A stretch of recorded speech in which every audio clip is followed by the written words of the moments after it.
HSC exam. English second paper. Narration.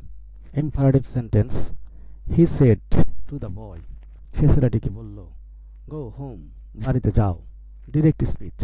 He ordered. সে আদেশ দিল the boy ছেলেটিকে to go যেতে home বাড়িতে. Indirect speech. Said reporting verb. He reporting verb subject. Indirect করার সময় কোনো চেঞ্জ নাই.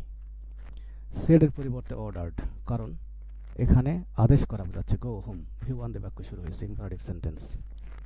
The boy ছেলেটিকে he ordered সে আদেশ দিল the boy ছেলেটিকে V1 কি করতে হবে infinitive to go যেতে home বাড়িতে